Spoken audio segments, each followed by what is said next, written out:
Πόσες φορές έχεις πιάσει τον εαυτό σου να κοιτάει συνέχεια το κινητό, ελπίζοντας για ένα μήνυμα από κάποιον ξεχωριστό? Όμως εκείνος δεν σκέφτηκε ποτέ πραγματικά εσένα, ούτε έδειξε ότι νοιάζεται. Παρ' όλα αυτά, υπάρχουν μερικά ψυχολογικά κόλπα που μπορούν να τον κάνουν να σε σκέφτεται πραγματικά και να του λείπεις όταν δεν είσαι κοντά του.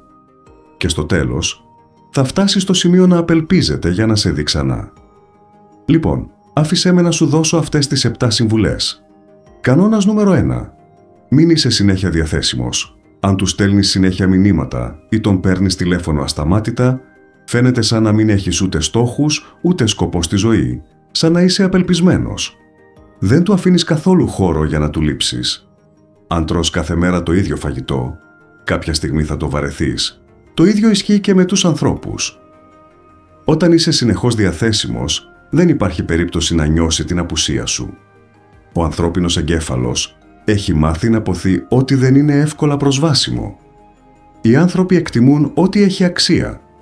Όταν δεν είσαι συνεχώς παρόν, του κεντρίζεις την περιέργεια και τον κάνεις να αναρωτιέται τι κάνεις.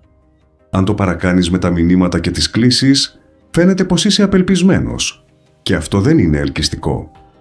Να θυμάσαι, οι άνθρωποι έλκονται από αυτό που μοιάζει ελαφρώς άπιαστο. Η απουσία σου τον κάνει να σκέφτεται και τότε είναι που αρχίζει να του λείπει το γέλιο σου, οι συζητήσεις σας και όλες οι όμορφες στιγμές. Σταμάτα λοιπόν την ασταμάτητη επικοινωνία. Δεν πρόκειται για αγνόηση ή για παιχνίδια μυαλού, αλλά για το να δείξεις ότι έχεις τη δική σου ζωή και ότι δεν είναι αυτό στο κέντρο του κόσμου σου. Δώσε του χώρο να αναπνεύσει και αυτός ο χώρος θα γεμίσει με σκέψεις για εσένα. Τότε είναι που θα αρχίσει πραγματικά να του λείπεις. Μερικές φορές δεν έχει να κάνει με το να παριστάνεις το δύσκολο, αλλά με το να αξίζεις την αναμονή. Κανόνας νούμερο 2. Άναψε τη φλόγα της ζήλιας. Αν και η ζήλια θεωρείται συχνά αρνητικό συναίσθημα, όταν χρησιμοποιηθεί στρατηγικά, μπορεί να γίνει ένα ισχυρό εργαλείο για να κάνεις κάποιον να σε νοιαστεί και να του λείπεις. Αυτό δεν σημαίνει να τον πληγώσεις ή να τον χειραγωγήσεις, αλλά να ξυπνήσεις διακριτικά αισθήματα επιθυμίας και πόθου. Ένας αποτελεσματικός τρόπος για να το πετύχεις αυτό είναι να δείχνεις την κοινωνική σου ζωή και τις συναναστροφές σου με άλλους ανθρώπους. Όταν σε βλέπει να διασκεδάζεις και να αλληλεπιδράς με άλλους, μπορεί να ξυπνήσει μέσα του η ζήλια και να καταλάβει τι μπορεί να χάνει. Για παράδειγμα, μοιράσου στιγμές ή φωτογραφίες από εξόδους με φίλους, αλλά κάν' με φυσικό και αυθεντικό τρόπο. Άφησέ τον να δει ότι ζεις μια ζωντανή και συναρπαστική ζωή και ότι η απουσία του είναι εμφανής μέσα σε αυτήν. Όταν ξυπνάς μια υγιή δόση ζήλιας, δημιουργείς μέσα του ένα αίσθημα επίγοντος και λαχτάρας, τον κάνεις να θέλει να είναι πάλι κοντά σου. Πάντα όμως με σεβασμό και ενσυναίσθηση. Κανόνας νούμερο 3. Μην υποκύπτεις σε ψεύτικα σημάδια ενδιαφέροντος. Όταν σου στέλνει απλώς ένα emoji ή ένα γεια και εσύ απαντάς αμέσως κάθε φορά, φαίνεται ότι κάθεσαι απλώς και περιμένεις να σε προσέξει. Αν φαίνεται ότι περιμένεις το μήνυμά του, τότε θα χάσει το ενδιαφέρον του πολύ εύκολα και η αξία σου θα μειωθεί στα μάτια του. Ο ανθρώπινος εγκέφαλος δεν εκτιμά αυτό που κερδίζεται εύκολα. Αν όμως δεν του δώσεις την προσοχή σου τόσο εύκολα, θα προσπαθήσει περισσότερο για να γίνει προτεραιότητα για σένα. Με τον καιρό, αν του απαντάς άμεσα σε κάθε ανούσιο μήνυμα, θα νομίζει πως αυτό αρκεί για να κρατήσει το ενδιαφέρον σου. Την επόμενη φορά λοιπόν που θα σου στείλει κάτι αδιάφορο, μην βιαστείς να απαντήσεις. Πάρε το χρόνο σου. Αυτό δείχνει ότι έχεις στόχους, όνειρα και σκοπό και δεν κάθεσαι απλώς περιμένοντας ένα μήνυμα. Δεν πρόκειται να παίζεις δύσκολος, απλώς δείχνεις ότι δεν είσαι κολλημένος πάνω από το κινητό. Όταν δεν ανταποκρίνεσαι αμέσως σε κάθε μήνυμα, η προσοχή σου γίνεται πιο πολύτιμη. Και τότε είναι που θα προσπαθήσει πιο πολύ για να σε εντυπωσιάσει και θα αρχίσει να το εκτιμάει πραγματικά. Κανόνας νούμερο 4. Δείξε ότι είσαι πλήρης ως άνθρωπος. Είτε είσαι σε σχέση είτε θέλεις κάποιος να σε σκέφτεται και να του λείπεις, είναι ζωτικής σημασίας να δείχνεις πως η ζωή σου είναι γεμάτη και χωρίς αυτόν. Η ζωή σου πρέπει να είναι συναρπαστική και ολοκληρωμένη από μόνη της. Όταν δείχνεις ότι έχεις πάθει, χόμπι και στόχους, γίνεσαι πιο ελκυστικός και ενδιαφέρον. Αν κάποιος δει ότι είσαι ευτυχισμένος και ακμάζεις τον δικό σου κόσμο, τότε θα αρχίσει να του λείπει το να είναι κομμάτι αυτού. Δεν σημαίνει ότι θα τον αγνοήσεις ή θα δείξεις αδιαφορία, αλλά ότι θα διατηρείς μια ισορροπία ανάμεσα στη δική σου ζωή και στην παρουσία του. Εστίασε στην προσωπική σου ανάπτυξη και στην ευτυχία σου. Παίρνα χρόνο με φίλους και οικογένεια, επένδυσε στην καριέρα ή τις σπουδές σου. Δείξε του ότι δεν εξαρτάσαι από αυτόν για να είσαι ευτυχισμένος. Και όταν το καταλάβει αυτό, θα του λείψει το να είναι μέρος της ζωής σου και θα αρχίσει να αποθεί την παρουσία σου ακόμα περισσότερο. Κανόνας νούμερο 5. Κράτα μια άβρα μυστηρίου. Το να διατηρείς ένα μυστήριο γύρω από τον εαυτό σου μπορεί να είναι απίστευτα ελκυστικό. Είναι στη φύση μας να είμαστε περίεργοι και όταν κάποιος δεν μπορεί να σε διαβάσει εύκολα, αρχίζει να σε σκέφτεται περισσότερο. Αν είσαι ανοιχτό βιβλίο, δεν υπάρχει τίποτα για να ανακαλύψει και η γοητεία χάνεται. Αν όμως αποκαλύπτεσαι σιγά σιγά, κομμάτι-κομμάτι, τότε κρατάς το ενδιαφέρον του ζωντανό. Αντί να του λες κάθε λεπτομέρεια της ζωής σου, κράτα κάτι για σένα. Μοιράσου μόνο ό,τι χρειάζεται για να του κινήσεις το ενδιαφέρον και άσε τα υπόλοιπα να τα φανταστεί. Όταν δεν του λες τα πάντα για το που πας, με ποιον είσαι ή τι κάνεις, δημιουργείται ένα παζλ που θα θέλει απεγνωσμένα να λύσει. Αν για παράδειγμα είχες μια ενδιαφέρουσα μέρα, μην του διηγηθείς αμέσως τα πάντα.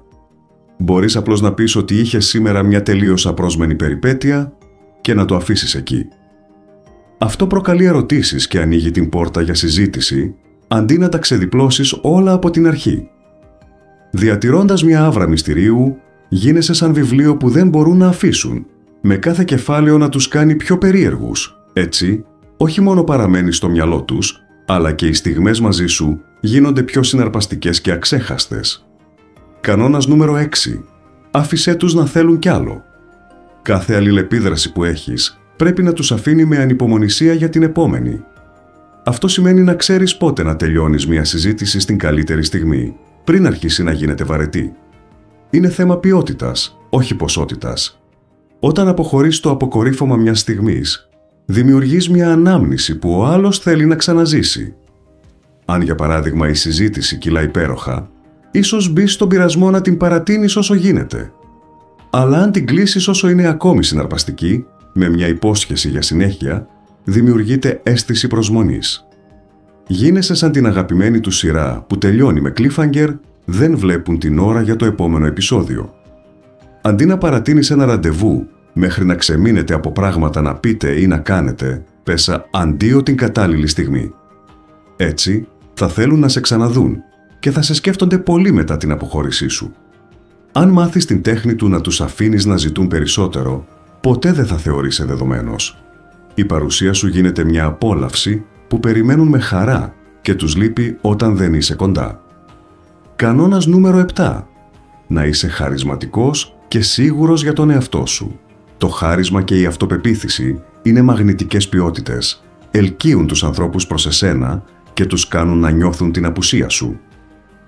Δεν πρόκειται να είσαι φωνακλάς ή αυταρχικός, αλλά να νιώθεις άνετα με τον εαυτό σου και να εκφράζεσαι αυθεντικά.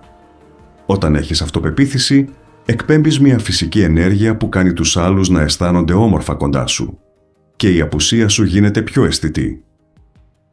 Αλλά πώς αποκτά κανείς χάρισμα? Συχνά το χάρισμα γεννιέται από το να κάνεις τους άλλους να νιώθουν ότι τους καταλαβαίνεις και τους εκτιμάς, όχι απαραίτητα από το να είσαι το κέντρο της προσοχής. Όταν φεύγεις από μια κουβέντα, οι άνθρωποι πρέπει να νιώθουν καλύτερα από ό,τι πριν. Άφησέ τους να σε συνδέουν με θετικά συναισθήματα και όμορφες εμπειρίες.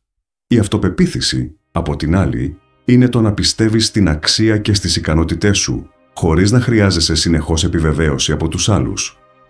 Δεν σημαίνει ότι δεν έχεις ανασφάλειες ή αμφιβολίες, απλώς ότι δεν αφήνεις αυτά να κυριαρχούν στις σχέσεις σου. Δείχνεις αυτοπεποίθηση μέσα από τη γλώσσα του σώματος, τον τρόπο που διαχειρίζεσαι τις δυσκολίες και τη διάθεση να βγαίνεις από τη ζώνη άνεσής σου. Με το να είσαι χαρισματικός και γεμάτος αυτοπεποίθηση, αφήνεις ένα ισχυρό αποτύπωμα στους γύρω σου. Οι άνθρωποι έλκονται φυσικά από εκείνους που είναι άνετοι με τον εαυτό τους και κάνουν τους άλλους να νιώθουν όμορφα. Αυτή η γοητεία δεν εξαφανίζεται όταν λείπεις. Αντίθετα, αφήνει ένα αποτύπωμα που κάνει τους άλλους να νοσταλγούν την ενέργειά σου και να ανυπομονούν να σε ξανασυναντήσουν. Και κάπου εδώ ολοκληρώνεται το ταξίδι μας στην λεπτή τέχνη του να κάνεις κάποιον να σε νοσταλγήσει πραγματικά. Να θυμάσαι, αυτές οι στρατηγικές δεν έχουν στόχο τη χειραγώγηση, αλλά το να βελτιώσεις τη ζωή σου και να δημιουργήσεις αυθεντικές σχέσεις. Αν βρήκες αξία σε όσα συζητήσαμε σήμερα, κάνε ένα like στο βίντεο και μοιράσου το με κάποιον που ίσως ωφεληθεί. Μην ξεχάσεις να κάνεις εγγραφή για περισσότερες σκέψεις πάνω στην ανθρώπινη ψυχολογία και τις σχέσεις. Η υποστήριξή σου μας βοηθά να συνεχίσουμε να δημιουργούμε περιεχόμενο σαν αυτό. Μέχρι την επόμενη φορά, επικεντρώσου στο να είσαι η καλύτερη εκδοχή του εαυτού σου και θα δεις τον κόσμο να σε πλησιάζει από μόνος του. Να προσέχεις!